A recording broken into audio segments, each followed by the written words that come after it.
Dope. Is it happening yet? I don't know. Me either. There it goes. Stream health starting. Blam. Blammo? Blammo wham dammo? Hello? Hello? I'm not seeing this on the pretty little screen. There it goes. It's because it's buffering, dude. There has to have that 7-second or like, in this case, probably 37-second delay in case we do something foul. They have to be able to have time to like cut us off. The camera's just processing the beauty. It just. Oh yeah, dude. Like fragging. Gotta. Cannot calculate. Cannot calculate. It does not compute. Not at all, dude. Yeah. Yeah, so pretty rad. Good to be here. How about, we're thinking about calling it the Friday Fresh. Sure, why not? Yeah, and you know, if anybody has any better ideas, keep them your fucking self. The freshness Just kidding. of Friday. Yeah, I mean, yeah. So we're going to try it out, run with it, see how it fits. It's all good. What's new in the world of the citrus? Man, still growing weed, still making hip hop. This is a bowl of Blue Dream, which I grew, and King's Kush, which I grew. That makes me happy. Nice. If you were here, I'd let you try it. He totally would too. He's all about sharing. Mm-hmm. Sharing is caring. What about you, Goo? What's been good with you? Well, dude, I'm glad you asked, man. It's been a heck of a week. The coolest thing probably was last weekend, a friend of mine from work got me a ticket to go check out the Colorado University hockey game against Denver University. I guess they're like big time rivals. So we went and I went and checked that out. The way my friend was describing it, he made it sound like it was gonna be all, yeah, you know, if it's the one game that's like totally packed, I guess it's gonna be, you won't be able to sit wherever you want. You'll have to sit in your assigned seating. So he just kind of made it sound like it was gonna be not packed. Dude, it was fucking packed. Like, dude, like I missed the whole first period. Oh, like, fuck. You know, it was ridiculous. So, but I learned a couple things about hockey that I didn't know. First of all, I was pretty disappointed to find out that, or to see that during a power play, they announce a power play during hockey. There's a thing, and CU is now in the middle of their power play. Ding ding ding ding ding, me, and all the lights, and then they play some music, you know, some like ding ding ding ding ding ding ding, and then it dies down. No more music, no more fucking electronic and DJ sounds. And nobody caught on fire, nobody began glowing, nobody shot electricity beams or bolts out of their fingertips. Like, where was the fucking power? It all just looked the same, just the same. What was going on here, right? So that was kind of bothersome. And then the things that they, that they penalized for are they're a little bit confusing at times. I'm pretty sure one guy was penalized for skating too fast and tricky. That's all I can think of. I'm not sure what he did wrong, but I wanted him. Yeah, I wanted him to slow down and let me catch up, dude. Let me see what's going on here. Like, it's obviously not fair, right? And then, yeah, man. So it was pretty intense. The goal, it was tied. It went into double overtime. So how fucking lucky could I be, right? Double OT is sudden death. And so, like, the whole time where I'm sitting with, it turns out, a bunch of frat boys, right? And listen,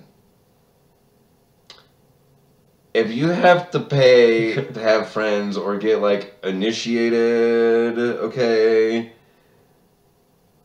I think you have a problem, okay? If there's some... Well, I mean, bottom line is that those dudes ain't your friends. Yeah, man. Yeah, man. If there's some 35-year-old, 40-year-old house dad, he's fucking rich, bro.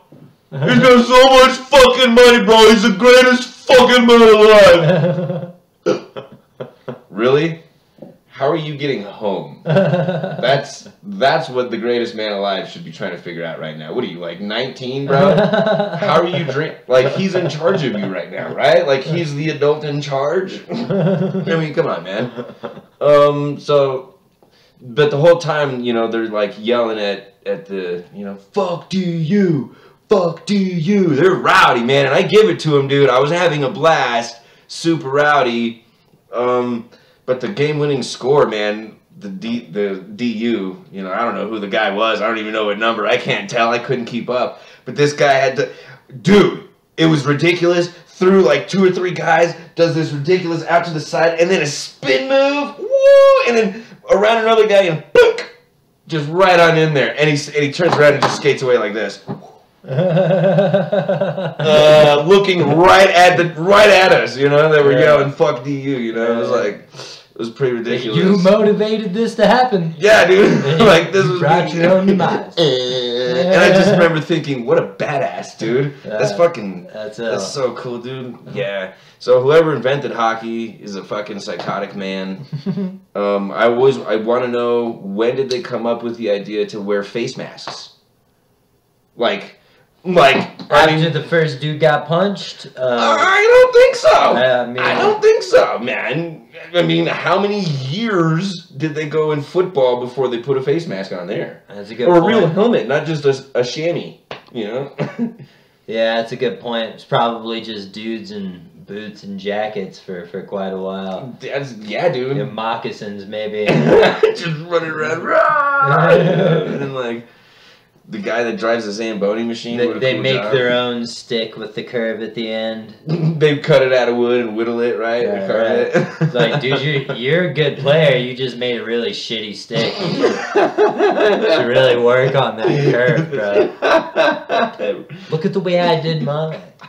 Oh yeah, dude. They take some powerful hits. It's ridiculous. I really give it up to those guys. They're insane. You know. Yeah, dude. Yeah, that's pretty much all I can say about it. You guys got to go check it out. If you guys get a chance to see a hockey game, totally go. I definitely want to go back. I want to learn more about the game. Oh, dude, I was sitting next to, you know, it was just me, just my one little ticket and stuff. And so I'm sitting next to one of the frat boys on the one hand, and he's having a bad day or something, bro. Like he had to do something to get in this frat that he's not comfortable with. That's all I can figure, okay? And on my other side is a kid. I'm not even sure he's in high school yet. He might be in high school. He's pretty young. He's there with his dad, it's obvious. And I don't know that much about hockey. I know I've seen it on TV. Like, I was all about it when the Quebec's whatever team moved to Colorado and became the Avalanche. They won the Stanley Cup that year. It was awesome. And so I know I like hockey, but I don't understand much of it. So whenever things are happening, you know, this college kid, he's going to be cool, you know. Like, I'm not going to ask the 12-year-old dude. People are going to think I'm creepy, you know. What are you fucking talking to a kid for, you know? Hey, man, we're talking to a kid for. I could totally see that happening. So I'm going to talk to this, you know, college kid, you know. It'd be like, he looked like he's just chilling. Nobody's paying attention to him. He's, you know, whatever, dude. Dude, you know, so I asked him whatever it was, I forget. Dude, it's because of this and this and this. Okay, all right. I don't know if you can tell, I'm Mexican. We don't really play hockey in Mexico or Arizona, so. So another thing happened, whatever it was, a penalty or something, and I asked him, dude, man, it's because of this. And then I remember asking him, the one that set him off was, dude, how fast do you think that puck is going? Bro, I can't answer that. Okay, fucking spy, whatever, dude. Okay, fine, blah, blah, blah. Hey, kid, what is that right there? So I asked the 12-year-old, hey, man, what happened there? And he's all about it. Okay, so, like, basically, and he was cool, you know, just, I give it to him. He was telling me what's up, right about it. But, like, I'm pretty sure I was right. It creeped his fucking dad out, okay? And just obviously, when these guys are switching seats and the drunkest, rowdiest, well, not the rowdiest, but the drunkest guy of the group, you know, sits down next to me. Oh, I'm so sorry, man. Whatever, dude. Just have a seat and shut up. And I turn around and it's the dad. Whoa, what the fuck? hey man, so what's going on here? Well, you see, and so he was explaining icing, all right? So for those of you that don't know, there's a bunch of lines. There's 3 lines on the court. There's 2 blue ones on either side. There's one in the middle, right? Uh-huh. So you can't be on, like, your side of the halfway mark and hit the puck all the way to the other side of the far blue line untouched. Otherwise, that's called icing, which is more or less a delay of game. It's like stalling. Like, dude, you're just wasting time. Nobody's there to receive it. Nobody's there to shoot it. You're just shooting the puck away for nothing, right? So the guy's explaining it to me, and then he's trying to explain how, you know, but when there's a power play, the other team is allowed to ice because there's one person down because of a penalty, and so maybe they're getting rid of it because they're just trying to buy time, you know. And he's like over-explaining it, and I'm telling him, I get it. And so I had to cut him off and explain to him, display, you know, example, this is, I know, I get it, because blah, blah, blah. And then after that, we were like best friends, you know. Oh, man, these are really good questions. And I couldn't help but think, dude, what do you mean really good questions? I don't know what the fuck is going on. How are these good questions? Of course they're good questions. I'm trying to learn some shit. God damn it. He's really figuring this game out. Yeah. So anyway, I had a great time, and that's what's new with me. Sorry for being long-winded. It's all good, man. It's pretty dope. Power play. I was so disappointed, bro. Why in sports do they stop playing the music? You know what I mean? Like in football, you know, can they really hear the fucking jams down there on the field? I mean, I'm sure they can hear the crowd yelling this way, but the jams are going that way. I've only been to a baseball game. I feel like you can always hear the jams, but there aren't always jams going on. There are jams at, like, the concession stand, though, and you definitely can't hear that in the field. Right. Maybe I should just hang out there. I like the jams. That was the first place I ever drank beer. Damn. I had my cup, and my older brother Ryan was just like, whoops! And then my older brother Ian was just like, whoops! Like, yeah. Sweet. Cool, man. Yep. That's how you know my family's cool. Supporting my underage drinking. Mm-hmm. That is what good upraising is. Good job. I'll drink some water to that. I'll drink water to that. I already drank this week and haven't decided if I'm going to go have a drink tonight. So, you know, I need to hydrate up. So true to the programming. Show on the 22nd. Yep, I got a show on the 22nd. It's at Valley Soul Sanctuary of Stolen Reptilian Souls. I mean, just Valley Soul Sanctuary. It's Yashikasha's album release. Go support. Fucking big list of dope acts. I can't remember all of them right now. I know Mike Word's gonna be there. So yeah, man. I dig Mike Word a lot. Mike Word's super dope with it. MCAD. Oh, cool. There's a bunch of good ones. So definitely come check me out. I'll have stuff.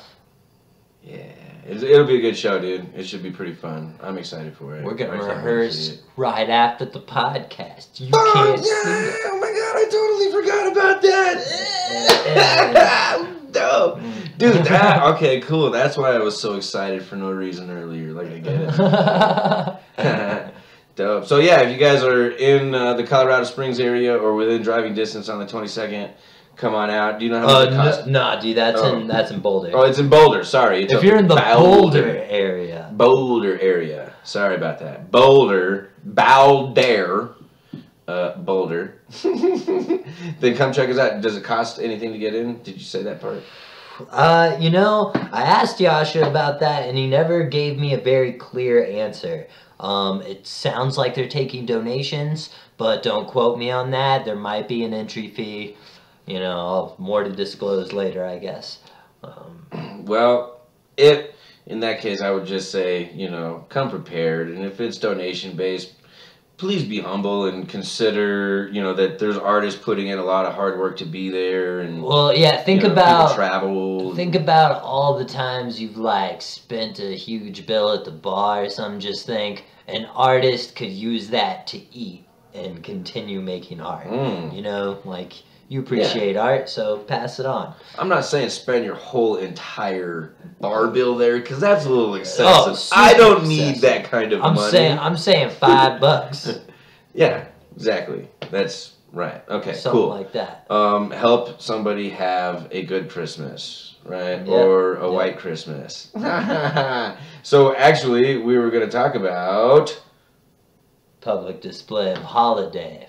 Yeah, and the reason I was thinking about this, Citrus, is because last year I remember there being a big deal about how Starbucks decided they were going to approach the holidays by not writing Happy Holidays on, or Merry Christmas or whatever, on the cups, and just saying, excuse me, hello. And I understand where they're coming from. They didn't want to ostracize anybody, which is ultimately the big deal about it, But I was just interested in finding out, because I worked at a place where I worked for, the Juvenile Court Center down in southern Arizona for a while, and we weren't allowed to have certain displays in certain areas, and I've just always been interested in what the nuances were, and I'm interested to know what your opinions are and what other people's opinions are. So if there's anybody out there tuning in or checking this out, let us know, type away or something. That'd be cool. A couple things.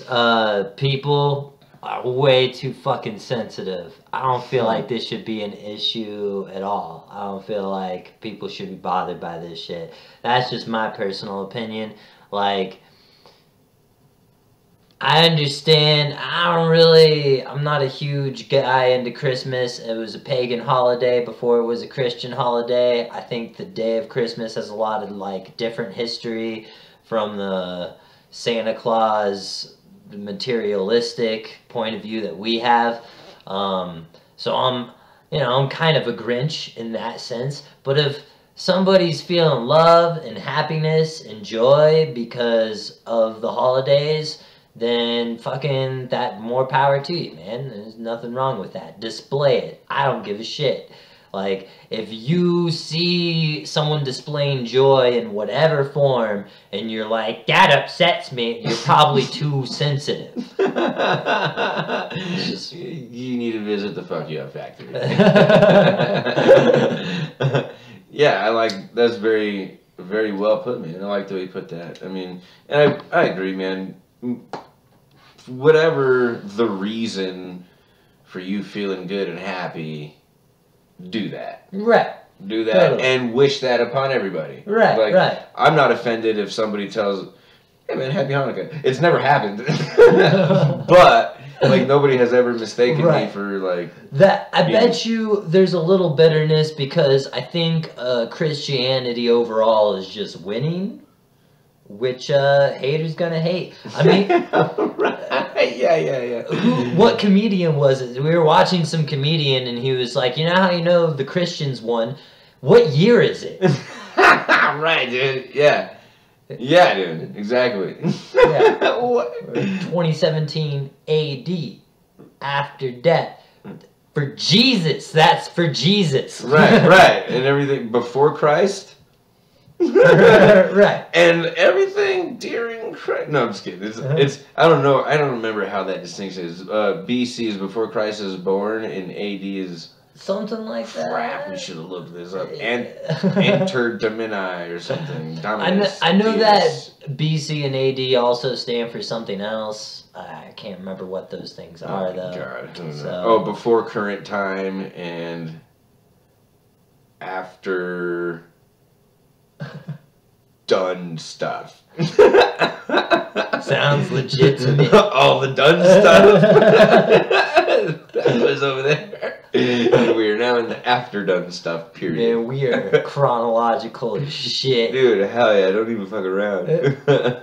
So I found some pretty interesting stuff, man. I had to do some research about this because, I just kind of wanted to know, since, like I said, I had worked at the court center, and my boss, I always worked in facilities, and my boss at the time was really adamant about us not displaying stuff and keeping an eye out to make sure that individuals' displays weren't like spilling over into public stuff, and oh, you can't have that there, and you were allowed to have it in your cubicle and on your office and even on the outside wall of your cubicle, right? But you couldn't put it on somebody else's stuff without their permission, or you couldn't have anything that the public could see, and so I was checking it out, and according to everything that I could find, it seems like it's a very nuanced thing. It's taken case by case, and the Supreme Court, whatever court is handling it, is interested in a lot of facts, like a lot of facts to support. There's kind of like a list of criteria, some standards that they follow regarding how much money is being spent on it, what kind of things are displayed. Is it considered a secular or a religious display? If it's a religious display, how many religions are represented and how are they represented? Does it seem equal? Is there disclaimers? Who owns the display? Who puts it up? Where is it? All these kind of things go in to their decision on whether or not it's constitutional. And so I found some kind of interesting articles or cases. Two of them are pretty much, these are like the standard tests that they go for, right? So the first one is Lynch versus Donnelly, 1984 in, what is it, Pawtucket, Rhode Island? What does Pawtucket make you think of? What is that? Pawtucket. I'm sure it's an Indian word. What do you think it means? I don't know. I wish I knew. A paw is a pistol. Tuck that shit. Dude. Pawtucket.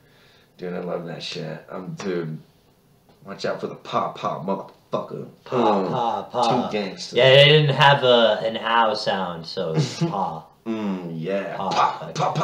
Which some of them sound like. So I'm sold. I'm sold. Totally. If anybody, yeah, it'd be dope to know what that means. Anyway, so they had a display at a park that was owned by a nonprofit group. They had reindeer, Santa Claus. They had like candy canes, depiction of carolers and such, and a nativity scene.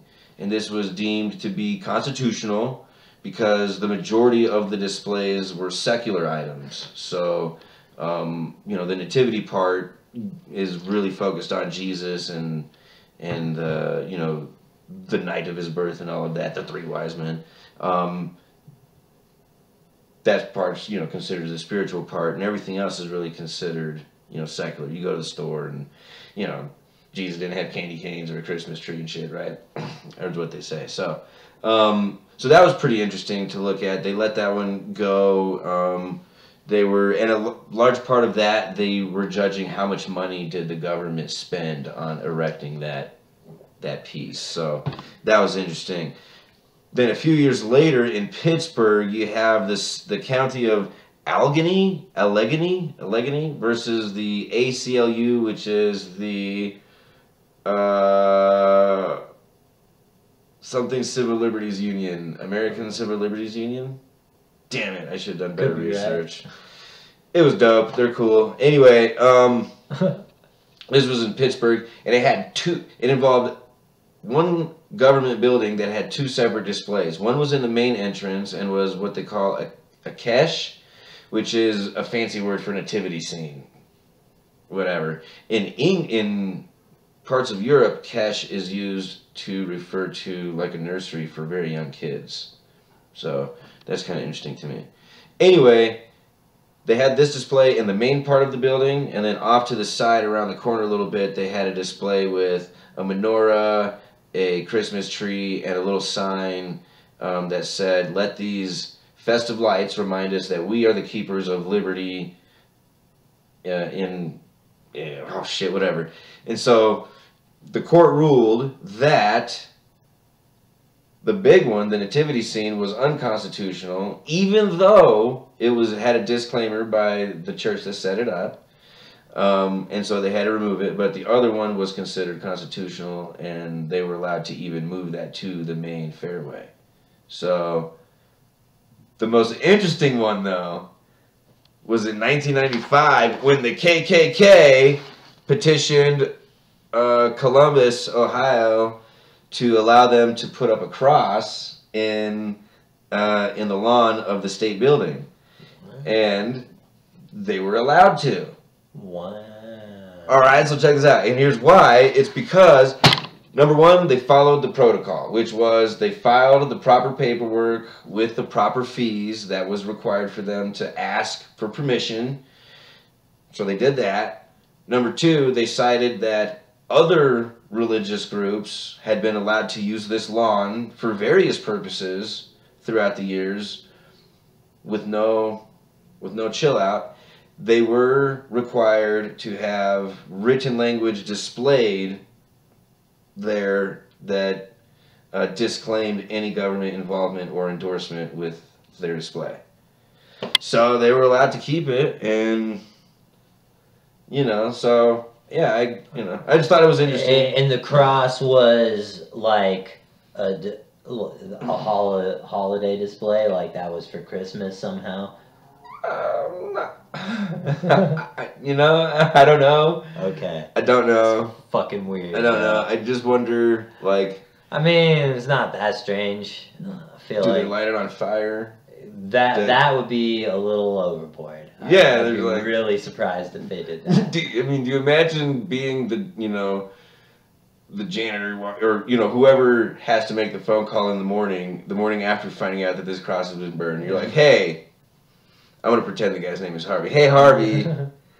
I thought we had to talk about this burning the cross thing, and you have your beliefs, and I'm just saying it was a safety issue. What the hell's going on, bro? Like, you know what I'm saying? Like, you told me you weren't going to burn this cross. No, I didn't burn no cross. Right? It was not us. I'm telling you, it was vandalism. Now you know who it was. Harvey, I don't want to hear it. Just come pick up your fucking ashes. Okay? Never again. Right? Damn it, Bill. You lost our vote. Harvey, I don't give a fuck. I just totally imagine that going down. Never, dude. Yeah. So, I mean, yeah, I dig it. I dig I used to be a Scrooge just because I just thought the whole thing was kind of whack, bro. Like, seriously, why can't we act like this all the time? Why is it that for the last week, every day at work, there's an abundance of food? I mean, I get it. It's the holidays. Everybody's bringing an abundance of food. Okay? The different vendors that we deal with, they're all giving us treats. All on the same fucking day.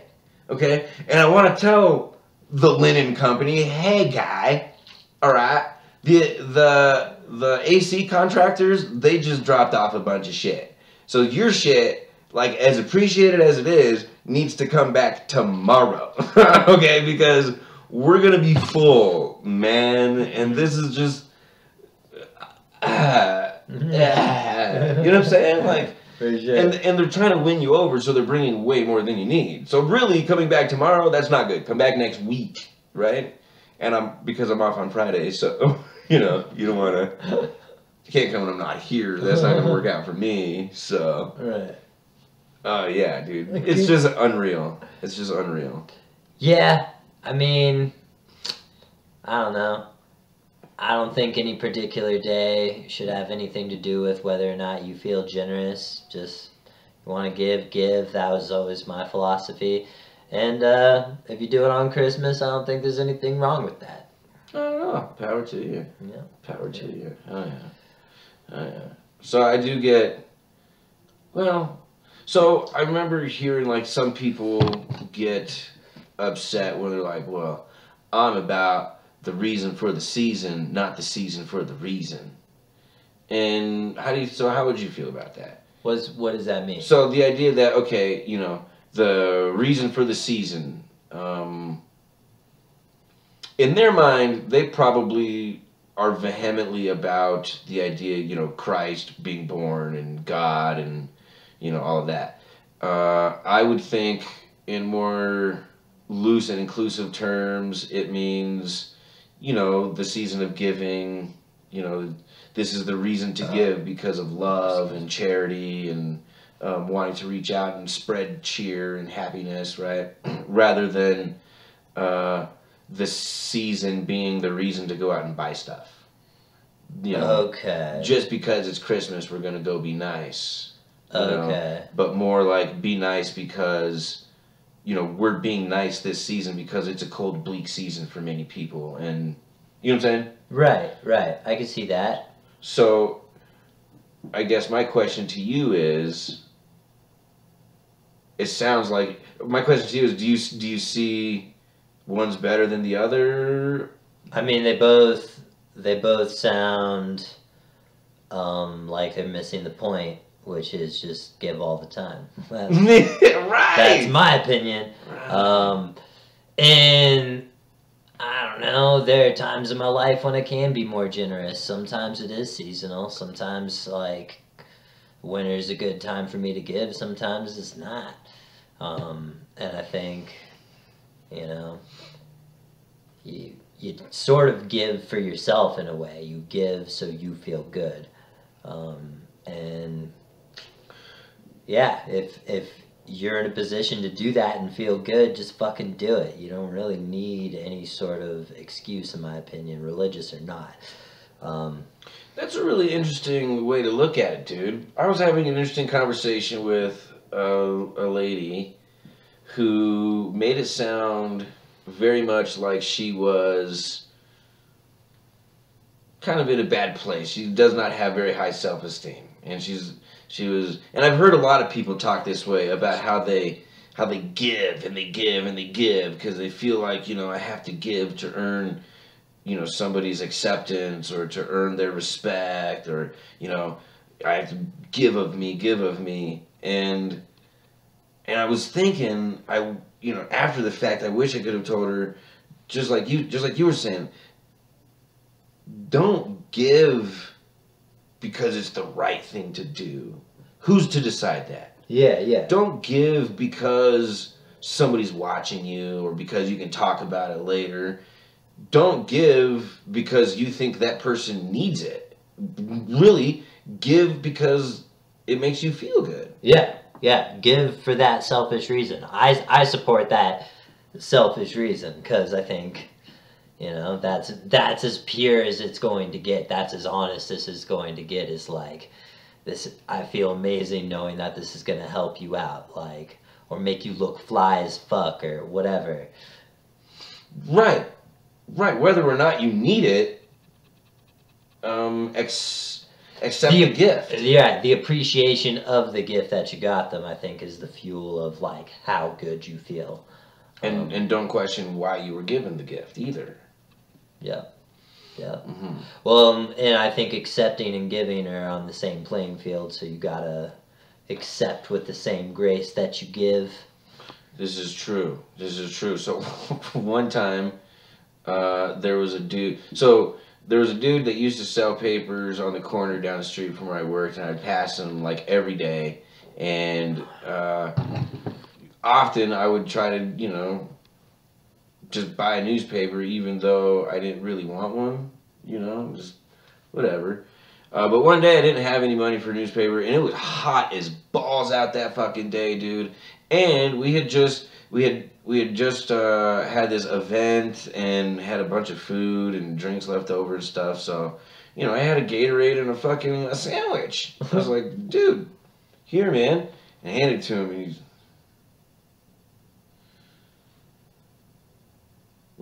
would you still give me this if you knew that I'm not homeless? Yeah. Later, bro. Like, what the fuck, dude? You don't want a fucking snack? You don't want a snack? Just say, sorry, man, I just ate. Or, you know what? Don't say anything at all. Save it and eat it for fucking later. Goddamn. It doesn't have to be a stipulation. Give a rich dude a sandwich. He doesn't have to go buy a sandwich later. He's got a boom, dude. Sandwich rich, dude. You just gave him convenience. That's fucking priceless, bro. Because money is replaceable, time is not. Dude, problem solvers. Blah. Fuck yeah, dude. What problems have you solved recently, yo? Shit. You know what problem's hard to solve? Overdosing. Ooh. Not really, just wait it out. Oh yeah, good point. That's all I ever had to do. Yeah, dude. Okay, so when you say overdose, what do you mean by overdose? Well, when I think of times that I have overdosed on a substance, with alcohol, it's pretty obvious. The next morning, I ain't got control of shit. That's an overdose. And you took more hallucinogens than you bargained for is the other overdose that I've had to deal with. And, you know, your body can handle it just fine. It's you that needs to handle it. Which, honestly, those experiences, I think, have helped shape my life in a positive way. Oh, yeah? I wouldn't replace them for anything. But I also would not repeat them. Right. Right, okay. So, alright. So, when I was certified as an EMT years ago, we were taught that an overdose is any time you take more than you intended or experience more of a reaction or a different reaction than you intended. That is an overdose. So, if you went out intending to have a couple of drinks and had 10, you overdosed. That was not your intention. You overdid it. Well, let's say you're like, I'm going to go out and have one drink and you have 3. I don't know. Oh. I would think technically that's a... By definition, an overdose. I would say no because, I mean, you're aware that you had 3 drinks. When you've had 10, at somewhere you lost count. Right. 6, 7 drinks in, you're just like, bring them on. Yeah, man. So at that point, you have no idea how many drinks you had. You definitely took more than you intended. For sure. Right? For sure. And then, just kind of on a similar note, a lot of people think, you know, I've heard a question like as a kid growing up, you know, dude, yeah, but have you ever had alcohol poisoning? Have you ever thrown up after, like, drinking? That is alcohol poisoning. That is your body being poisoned and thus rejecting said poison. Right. And then feeling the effects of it. Right, totally. So, yeah. Most people, I think, have experienced an overdose of some sort. Oh, yeah. Probably alcohol. My question to you is, I noticed you didn't mention marijuana. Now, so, yes, I have done too many edibles, and I would consider that an overdose. But, you know, marijuana is just one of those, like, I got paranoid for a night, and then I probably jerked off, and it was amazing, and I went to bed. Okay. You know? Okay, but that was my overdose. Woo! Right, but I know I've overdosed on weed. Yeah? Yeah, check it out, dude. You get home from work, and you're like, dude, I'm totally gonna beat the shit out of this project right now. I got this whole project lined up. I know what I'm gonna do. I'm just gonna smoke a bowl first. Oh, hey, the homie came home. Let's go smoke a bowl, okay? Oh, shit, the other homie came home. Let's smoke a bowl. Oh, dude, I'll go get a bowl real quick, okay? Next thing you know, okay, dude, I got work to do. Now I'm gonna come in here and just...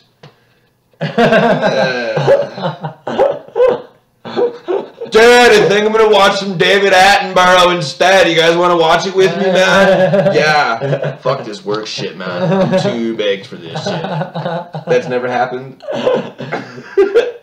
Not specifically, but mostly because I intend on getting super baked. You know what I mean? Right. I have every intention on getting super baked and losing track of what I'm doing.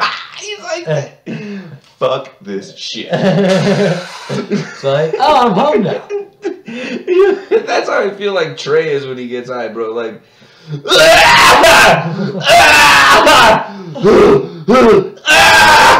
dude, every fucking hit, bro. Every hit, he dies. It's like, kid, what the fuck, dude? Calm down. Yeah, those lungs have been through some shit. Okay, so what was your craziest? What was your first overdose? Ooh, first overdose. Oh, I know my first overdose. So I was at a friend's apartment. We got a little kickback going.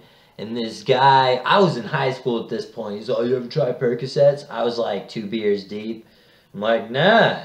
He's like, you want some? I'm like, sure. And I popped a couple Percocets, and then I was fucking out, blackout. Like, that was it. That was all it took. Lightweight, I'll admit it. Fucking couldn't handle that shit at all. I woke up throwing up, laying down on their couch, and I vaguely remember just, like, gaining consciousness, like, blah! And then I looked up at all the people still partying and shit, and I went, I'm so sorry. And then I passed out right after that. Nobody even acknowledged me. I'm sorry. Hey, I'm sorry. Listen. They reminded me about that the next day. They were like, you know, you were nice about it. You probably would have cleaned it up if you could have. Anyways, I woke up the next day having slept great, and I go to the bathroom, and I'm sitting on the toilet, and I hear like water droplets going into a big pool of water. I'm like, that bathtub is full. And I sort of peek my head back there, and there is a naked drunk girl. Wow. Asleep in the bathtub. I'm like, oh shit. Wow. And you know, what's running through my head is like, okay, what is the right course of action here? I'm in the middle of pooping.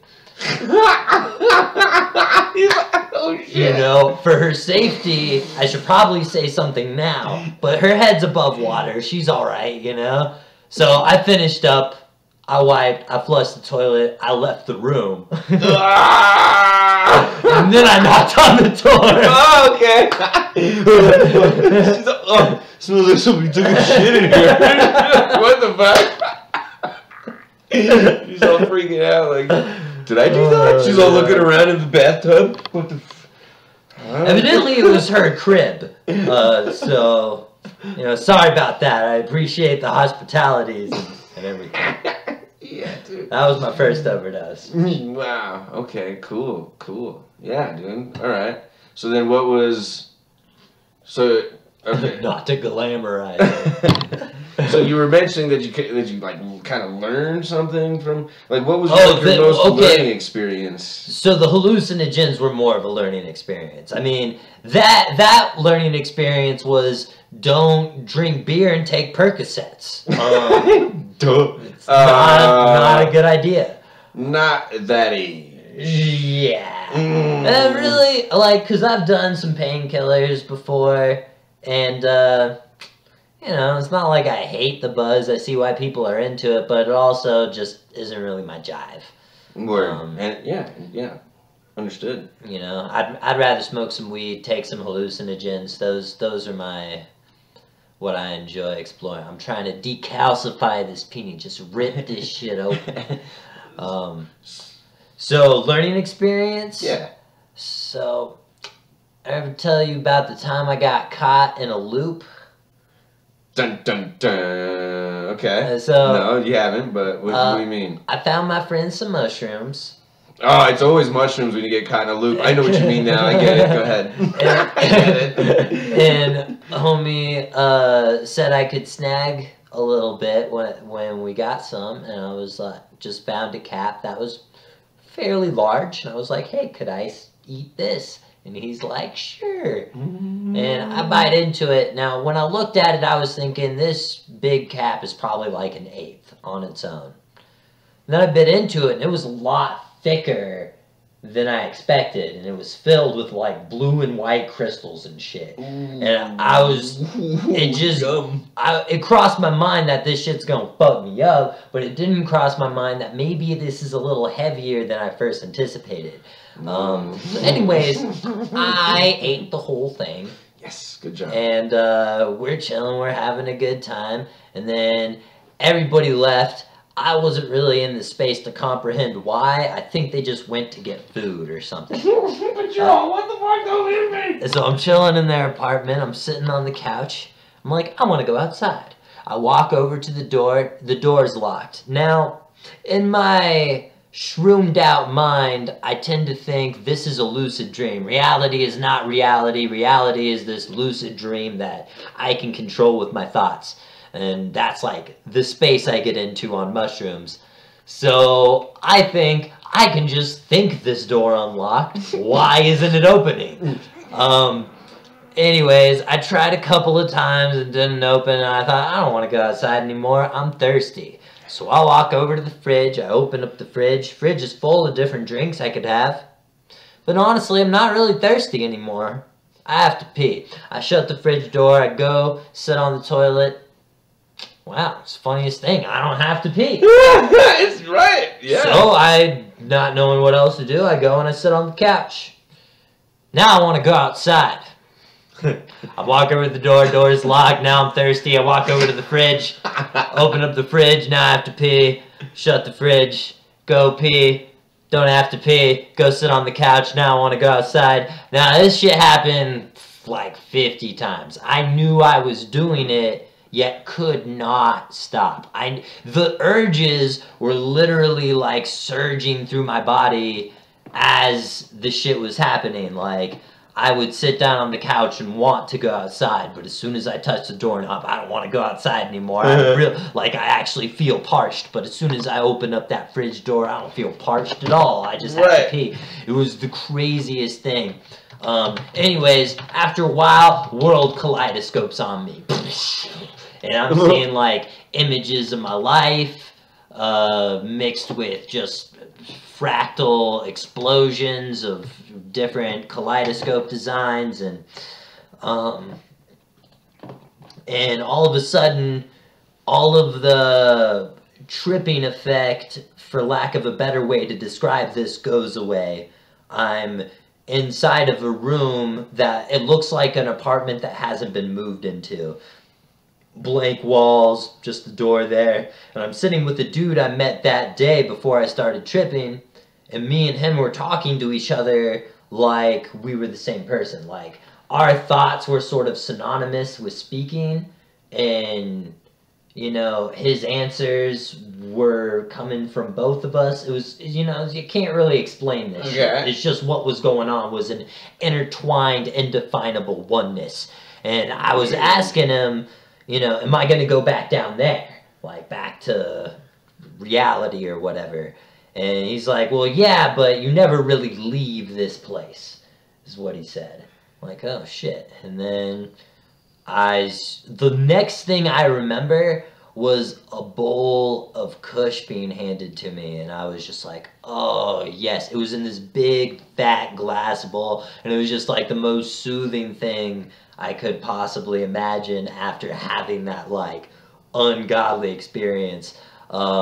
Or godly experience. Extremely godly experience. Dude, yeah, I would think so. And yeah, like, I don't really want to repeat that. It was amazing, but it was really uncomfortable. In that space where the kaleidoscope was going, I was going in and out of, so as quickly as inhaling and exhaling, I was experiencing extreme bliss and pleasure and joy, and then going into extreme discomfort and awful, just god-awful feelings of depression and, you know, whatever else you could imagine. And it was like, inhale, really, really good. Exhale, oh god, this is the worst thing ever. Wow. And like, that experience going on for an extended period of time, I got to the point where I'm like, oh, this is a drastic version of life. This is life intensified times 10, and this is actually what you have to get through. You know what I mean? This is like the mental challenge you have to, if you can keep balance and perspective as these wild emotions are going on, then that's as much enlightenment as I've figured out. You know? It's funny that you're talking about this revelation on mushrooms involving breathing. First, I always like to joke with people when they talk about, you know, drugs and, you know, oftentimes you hear people talk about the spiritual nature of them, and I think it's hilarious to me that the only drug that I've really had spiritual moments on grows on shit. It's a fungus that eats poop. Yep. And it's, what's interesting though, what I find interesting is that it was not an overdose. Whenever I did mushrooms, I intentionally ate more than, I just found out recently that you don't have to eat that much. Yep. It's okay to just eat a little bit and just, you know, be normal. Not burn 4,000 calories being stuck in a, do I leave the house now or later? Do I look out the window? Do I go sit down? Just like you were saying. Like, I totally get the loop. Which channel should I watch? There's only 3 that are worth watching. Damn it, there's nothing on. Right? But my revelation about life, I was not overdosed. It was on mushrooms. And it was about breathing. And I was looking at a tree and breathing and just imagining us exchanging air molecules and like, oh my God, it's like the same shit, but in reverse. Yep. Oh my God, like we have a bronchial tree. That's what they call it. Like, fuck, whoa. And it just like, and it all happens just for like, you know, for me, the realization was that we have the opportunity to be a part of the world and or experience the world, and that's what our mission is. And I, you know, that was what I gleaned from mushrooms, but for sure. It wasn't necessarily an overdose. And yes, I did want to get, I definitely like to get bananas, you know, but no, you know, you gotta chill. Yeah, I think like I want to do an ayahuasca ceremony someday. I know that's gonna push my limits. That might not be like a fun hallucinogenic trip, but I know it will be a very eye-opening trip, and that's why I want to have it. You know? It'll be fun as fuck, dude. It's gonna be a blast, dude. You guys are gonna be all like, "Oh my God, stop!" And I'll be all, "Dude, what the fuck? Let's go!" And I'll see you later. And where the fuck is he going? I stopped myself from overdosing on DMT because the mind is that powerful. So we were taking dabs of it, and someone helped me with the second dab. And like all of a sudden my body association was just fucking gone. Like I was the room, sort of, you know, like me and the room were one inseparable thing. I was one with the space. And then I closed my eyes and all this Mayan imagery started flashing past my eyes and shit. And I knew that if I kept my eyes closed, I would shoot the fuck out of my body. So I opened up my eyes and I slammed my hands on the ground. I was like, no. And the tripping sort of went away after that. I was okay. Like, I forced my groundedness in that situation. Dang, well, I would not rely on that forcing of groundedness with most drugs. Because DMT is a 15-minute event. You know, once it happens, it's happening, and it's going to go away pretty quickly. With mushrooms, once it starts happening, like 2 or 3 hours in, you're like, oh my God, I'm only halfway done?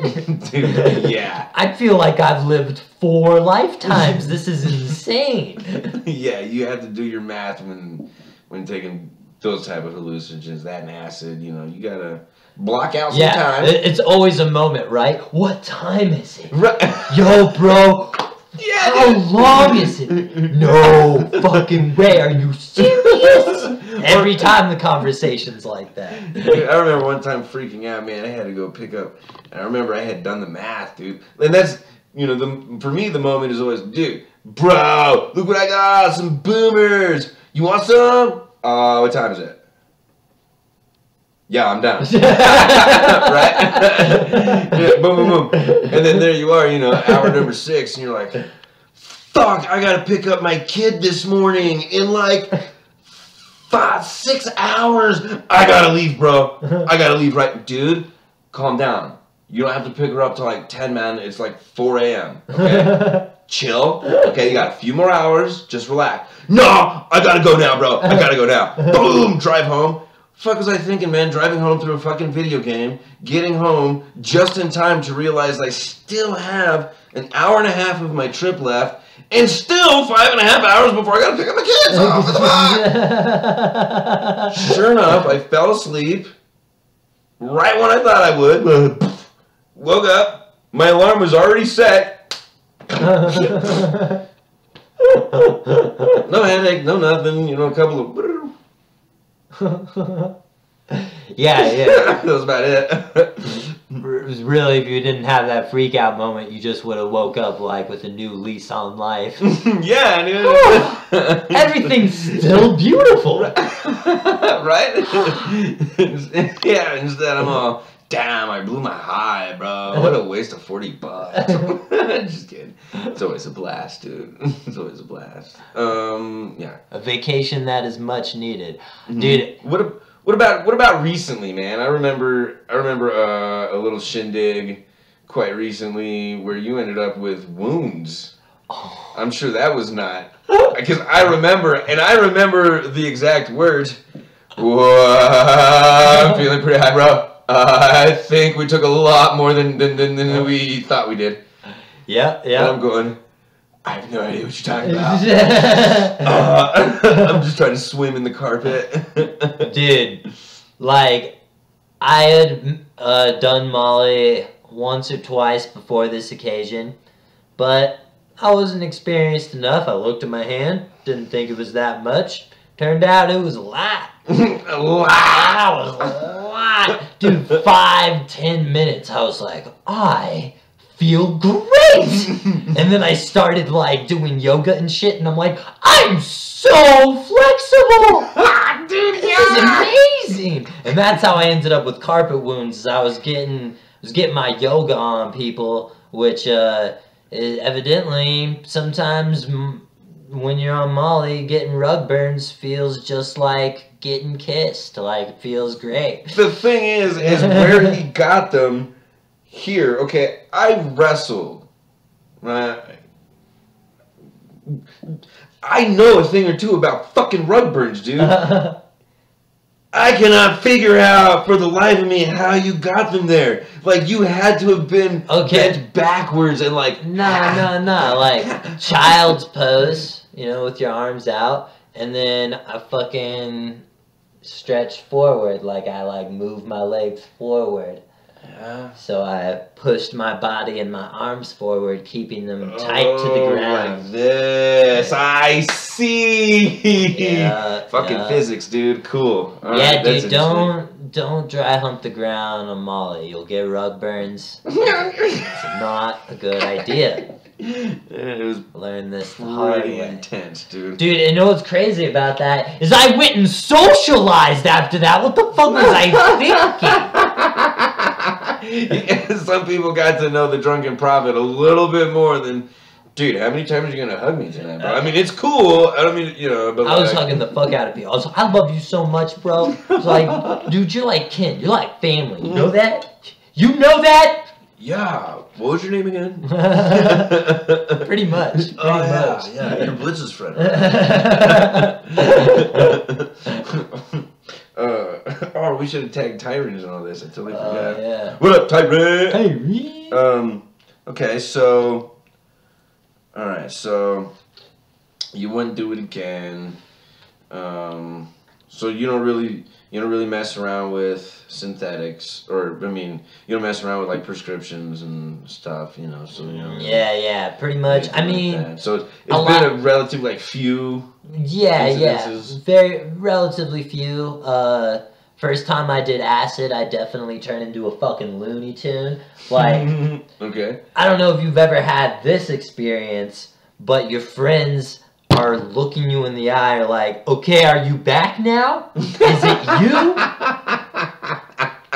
And I'm like, as they're saying that, I'm sort of fucking with them, but I realized, oh wow, I've been fucking with these people so hard that like a demon took over me, and I haven't even like been paying attention to like what I've been saying or doing for the You last overdose hour on your and a half. fucking with them? Yeah, exactly. And you know, I was pretty conscious. Like his uncle would come in the room, and then I would act all normal, and then he would leave, and I would just start like speaking gibberish and humping the air, like it's like fucking losing my shit, bro. That was the first time I did LSD. Wow. How old were you? I was 18. 18 when I did that. Dope. Yeah. Yeah.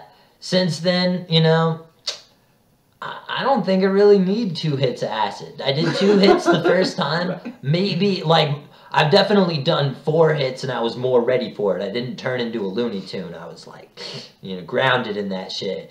But 4 is insane. Wow. 4 is a decent amount. 4 is a decent amount. But I gotta say, like, I enjoy doing a 1/10 of a hit, the microdose, quarter of a hit.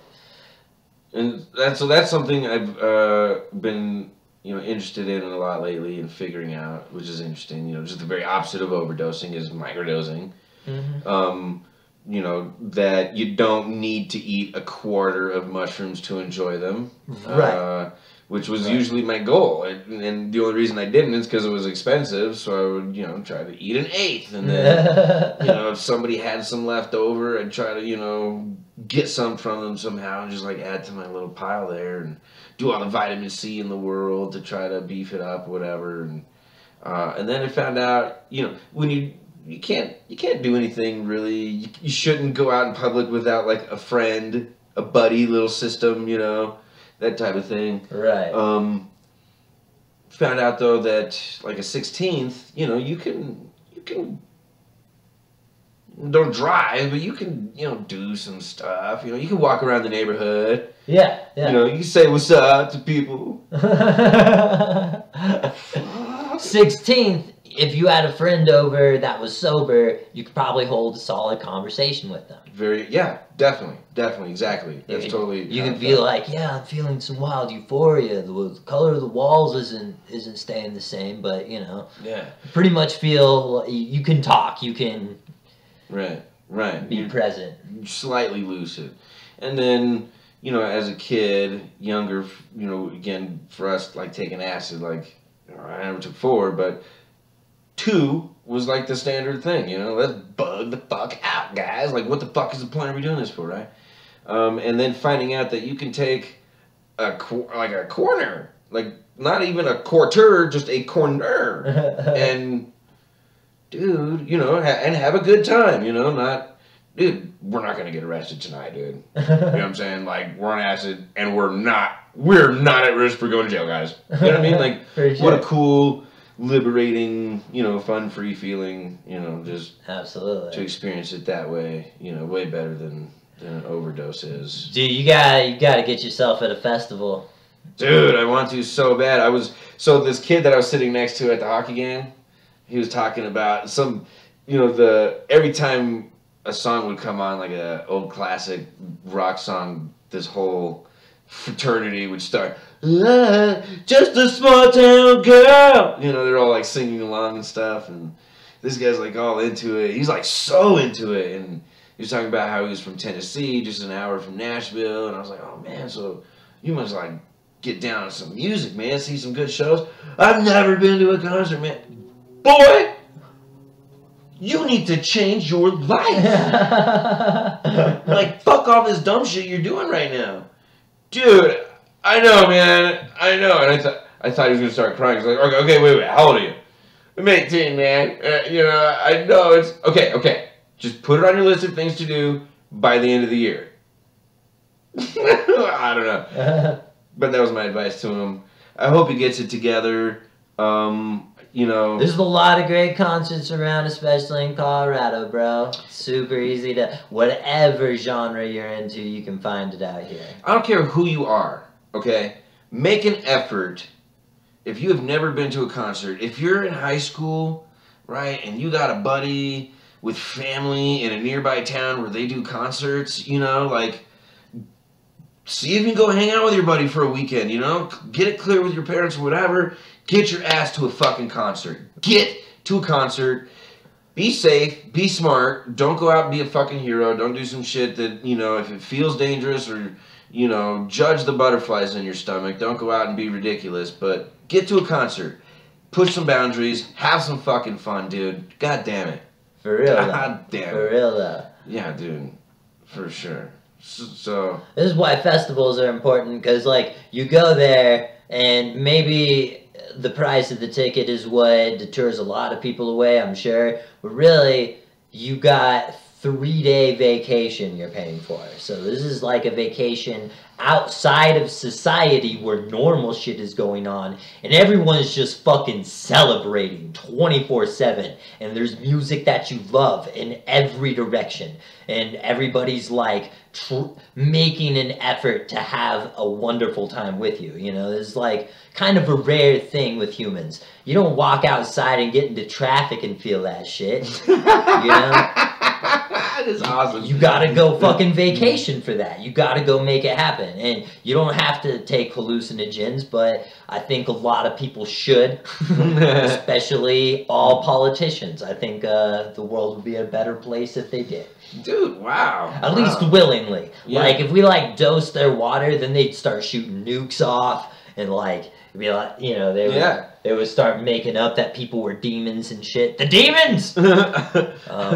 Yeah, see, I don't see, I don't believe,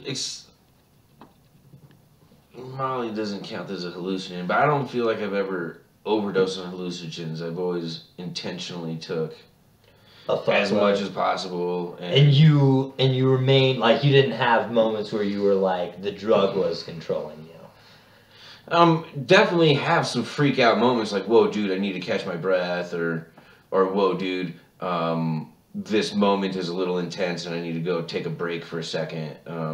Particularly, took a quarter of these big black fucking, oh my god, somebody called them mambas or whatever. We were up in the White Mountains. Dude, I was fucked off all day, dude. This was like 12 plus hours of, yeah, rad, right? But we were watching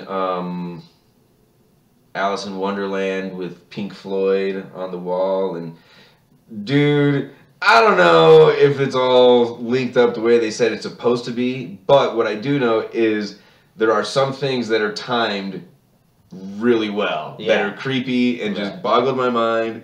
And what I lost my shit over was when she was just eating the candy and tasting the mushroom with these fucking strangers. You're just eating mushrooms? I'm on mushrooms, but I'm with friends. And like, this is an American fucking classic, and we show this to our kids. Just take candy from strangers. Fuck this. And I went and locked myself in a closet. And then I was like, what the fuck? I need to know how this ends. God damn. And then I went back out and watched it. Right. You know, so I don't know how long I was in the closet, but I came out of the closet.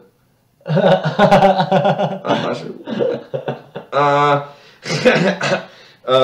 One time I did cut my hand real bad on mushrooms, but again, like, I didn't feel like I was overdosed. I definitely made a dumb decision that led to an injury, but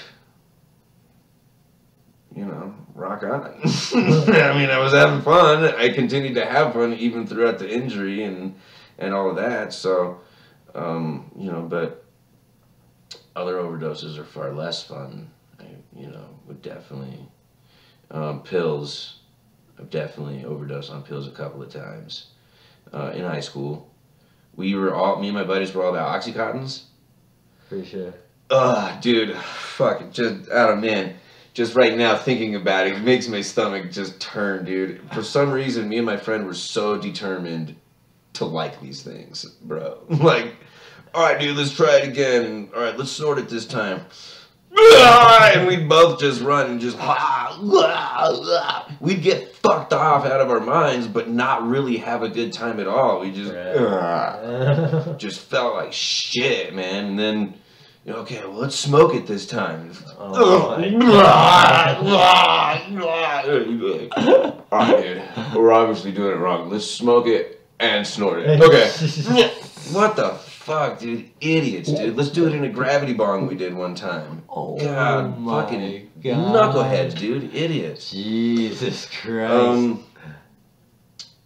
My worst, though, so one time I did E. I would consider that not an overdose because I didn't know what it was gonna do, and they told me, "Oh yeah, you'll be fine in a couple hours." And, nah, man, I went to fucking wrestling practice the next day. they were dropping me off at like 2 in the morning, I just took it like right before I went to bed. I was like, cool, but I'll just be like up for like a few more hours, right? Like I gotta just like chill and go to bed. Yeah, man, it'll be fine. Gutierrez, yeah. You want to demonstrate this move? Yeah, of course. You're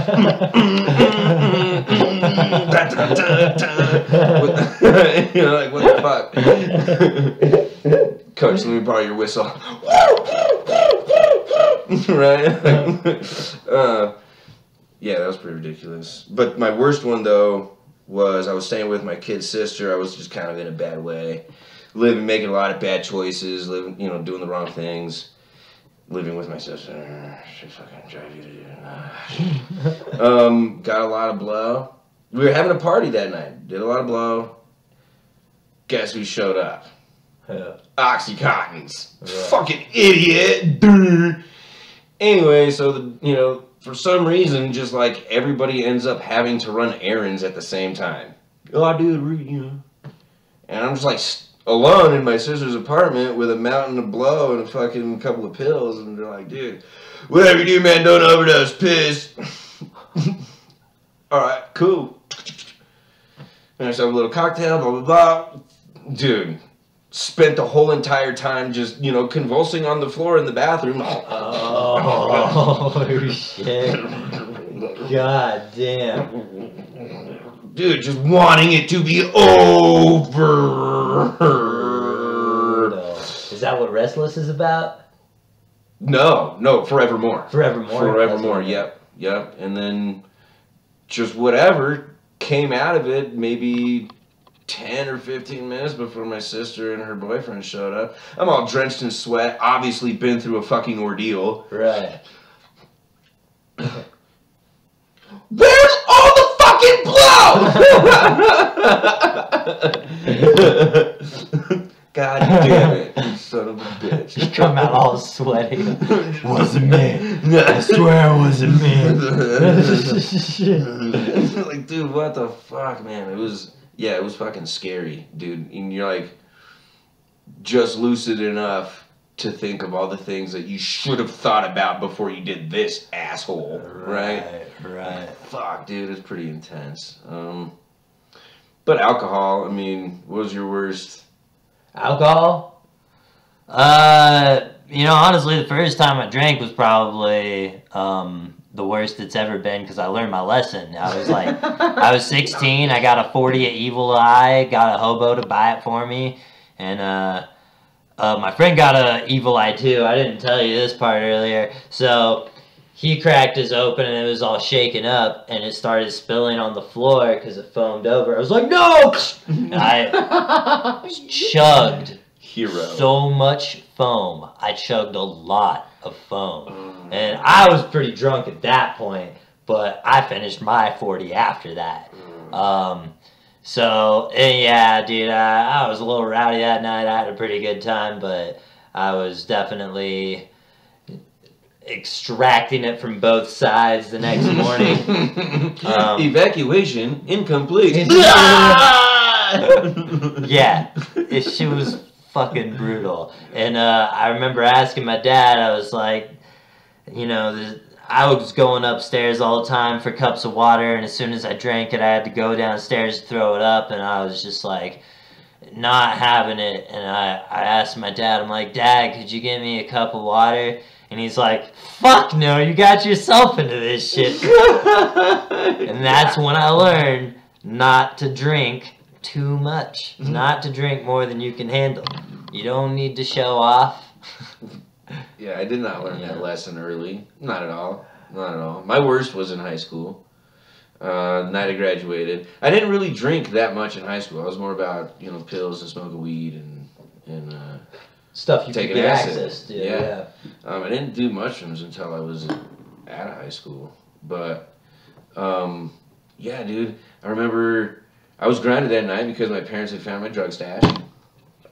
Didn't learn my lesson. I stole a big old bottle of vodka from the grocery store where I worked. It was like a gallon, and I was determined to drink the whole thing tonight to celebrate my graduation.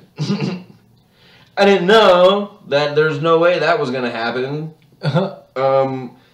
At some point, I recognized slightly that I was able to hide it again, hide my bottle, and then go and just paint the entire bathroom by the kitchen. Just my dad woke me up in the morning. Oh. Okay, and here's how lame my story was. I'm in the middle of the tile, just dead. Damn it.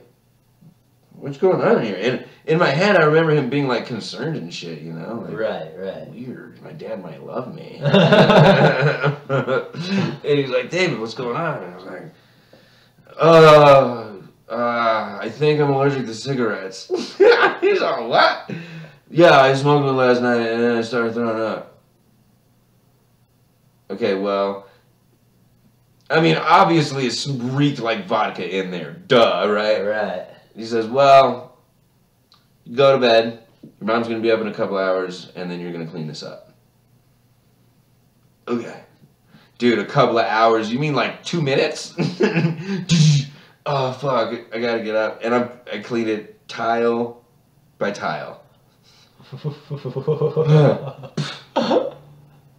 It took me all the time in the world. I find some on the fucking ceiling, dog. Like I was doing the fucking like I had to have been. Like I don't. Right. It was up there. I had to clean that shit. And I'm done. I'm like, I'm going to bed. And Mom's like, no, you're not. Today's Costco day. we're gonna go to Costco, and I need you to do the lifting. Oh, fuck, dude. All right. I swear to God she was taking those turns like a fucking race car driver, dude. Just...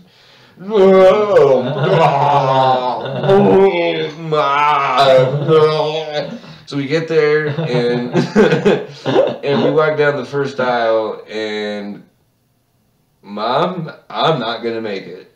And I just laid down right there and fell asleep, dude, and that was that. What do you mean that was that? Did they like pick you up and take you to the car or something? No, they finished their shopping and came back for me. Oh my God. Just in time to see an old guy poking me. There's my mom. Okay, we gotta go.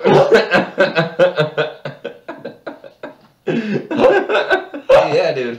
Oh, that's sweet. Yeah, that's awesome. Pretty wretched. The worst I ever did with my mom,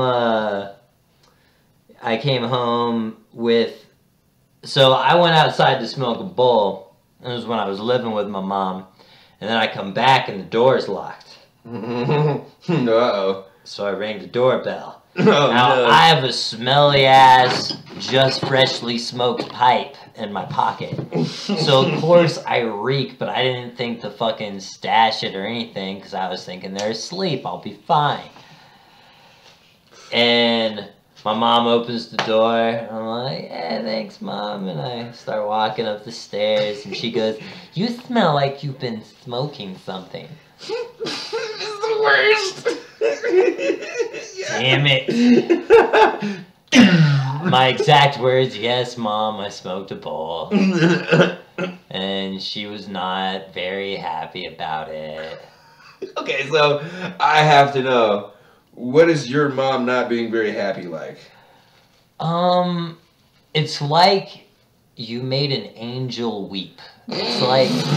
Oh, no. It's like the sweetest, most innocent person on the world. Like, I want to say little girl, but this is a full-grown woman. It just has the supreme innocence and genuineness of a little girl. Like, you made this little girl cry. Oh, my heaven points. Yeah, you've upset all that is good, is what it feels like. And that's it. That's why I never really got into trouble going on, because I didn't want my mom to be upset. She's just got to me. I just get too emotional about seeing her upset. She's like, Citrus, there are two things I weep for in this world. World peace and your safety. And your safety. I only weep when doves die my heart. Like, what the fuck? Damn. Yeah, I get it. I was living at her house. She's How old were you? worried about people taking shit away. I was in college at this point. I think I was like okay. 19. Oh, okay. That's a little different. That's a little different. So, beyond like grounding age, more or less. Right. Okay. Yeah. I get it. Yeah, I think my dad would have chop blocked me at the knees. Get back here, you little motherfucker. One time he threw a bong at me. Oh my god. Oh shit. Fuck, damn, that's Jeff's. Oh shit, I'm sorry, my bad. Like, he'll get a new one.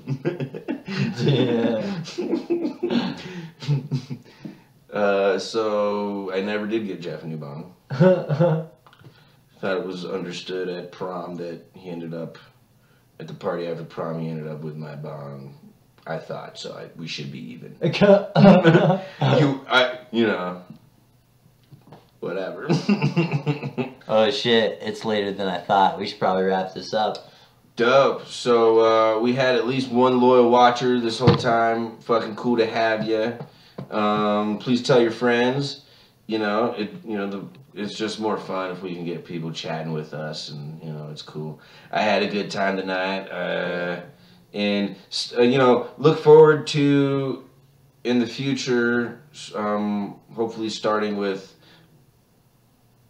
in the next week or so, we're gonna start posting little smaller segments. We're gonna take our videos that we have done already, our podcast, and we're going to chop them into smaller, more like bite-sized, fun-sized portions that you can, and they have little titles, so that you don't have to watch the whole thing. If you didn't like finding out that your heroes and most handsome guys in the world, did drugs, you can get the fuck out. No, I'm just kidding. Then you can skip that part. All I gotta say is, drugs aren't necessary to make music, but all of your favorite music was probably made on drugs. Yeah, and I don't. And technically, we are drugs. Like, we just process different chemicals and drugs to survive, even if you're just eating food. Like, there's a bunch of drugs and chemicals in that food, so. That's interesting. So, yeah, we will definitely discuss drugs further in other episodes and such. But yeah, thanks for tuning in. We totally appreciate it. Much love, y'all. Yeah, D's up and keep that shit fresh. Have a good Friday. Oh, wrong button. I always do that.